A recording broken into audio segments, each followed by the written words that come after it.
Hi, I'm Zoe, and I'm so excited to talk to you today about a topic that I know is a huge struggle for so many women, people pleasing, and why you shouldn't want everyone to like you. I'm going to cover setting healthy boundaries, the power of being authentic in your relationships, and then a few steps you can take today to build those boundaries and communication skills. I'm going to go ahead and get started, but before I do, if this is a topic that resonates with you and you want some support in speaking up and setting boundaries, I'm going to tell you how I can help you at the end of this video, so make sure you stick around. So setting healthy boundaries is a challenge for a lot of women because we're raised and expected to be nurturers and put other people's comfort before our own. If you've been following me online, I've been doing a 30-day assertive living challenge, and a lot of that ends up being tasks or steps around reflecting, aligning, starting small, saying no, thought exercises, thinking what you would like to your relationships to look like. When you want everyone to like you, it naturally leads to a severe lack of boundaries. But learning to say no and establishing healthy limits, reasonable healthy limits, is crucial for your personal well-being and maintaining more genuine connections.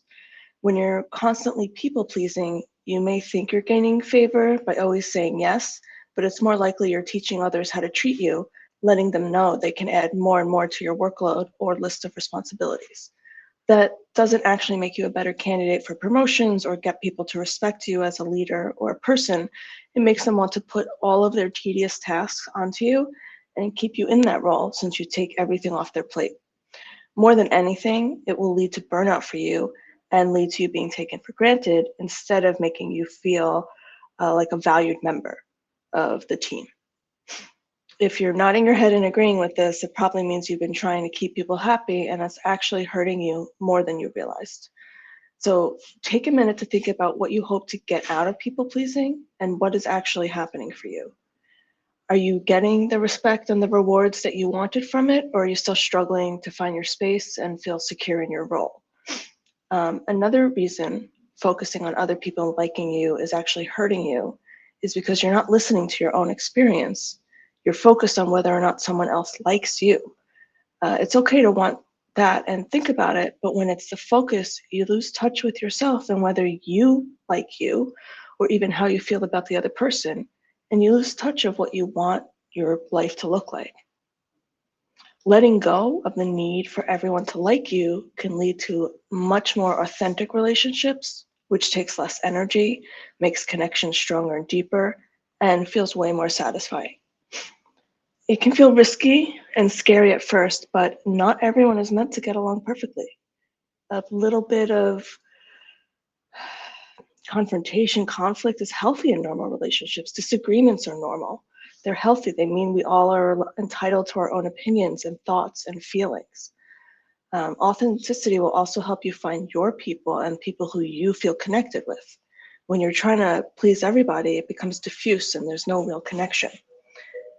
Needing everyone to like you and focusing on everyone liking you minimizes your own experience of others to the point where you probably aren't even asking yourself, what do I want in a friend? What do I want my relationships to look like?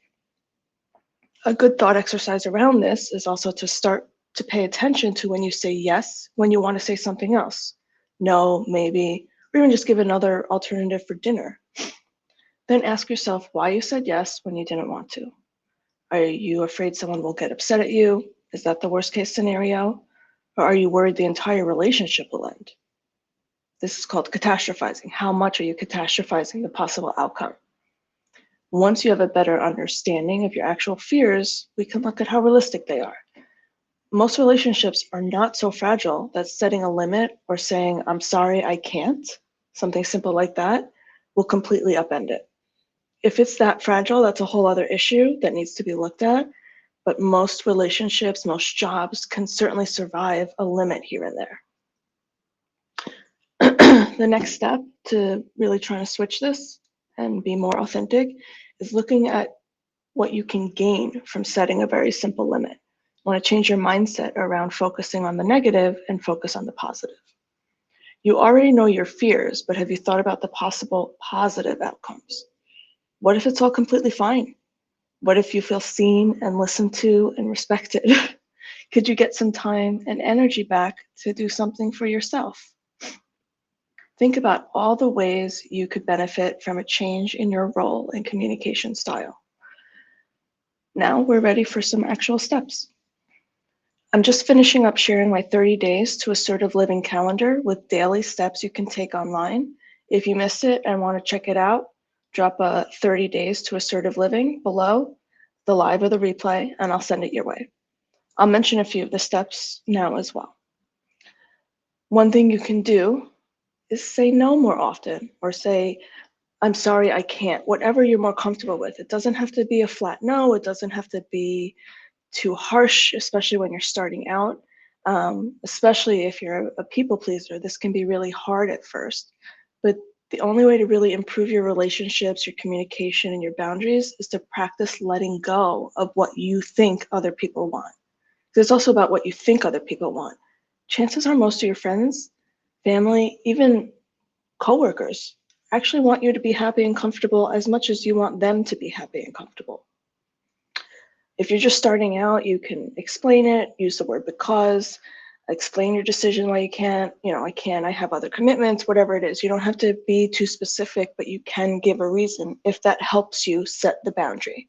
Since we're just starting out, you want to make it as easy for yourself as possible. The next is to practice active listening with people. Summarizing what someone says back to them helps make sure you really hear them and understand them, and also gives you time to process what they're asking more fully. So you can then take that time and decide if you want to stay now. And another step is practice taking time to respond.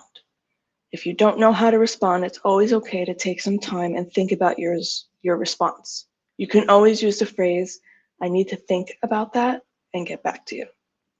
That's something we could work on as well. Or if you have questions, you can, I have my group or my Facebook, you can always ask me any of these questions. I can help you figure out what to say and how to say it. So if you have a kind of a list of go-to phrases that work for you, it can be a lot easier to set those boundaries when you don't feel as put on the spot.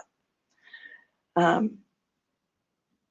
that you know more about why you shouldn't want everyone to like you and have a few exercises and steps to get started, you're in a perfect position to keep it going with my support. I have a 90-day one-to-one coaching program where I can really help you clarify your voice, break through your blocks of speaking up, and plan ways to communicate more authentically so you know what you want to say and how to say it. I'm going to post a link to my free guide to more assertive living below. Actually, I think it's actually up here in the corner, in the little QR code. You can feel free to scan it and download. And I'm going to post my link to schedule a chat, a coffee, below, where we can talk about your goals, your blocks, and what I know will work for you. Thanks for watching.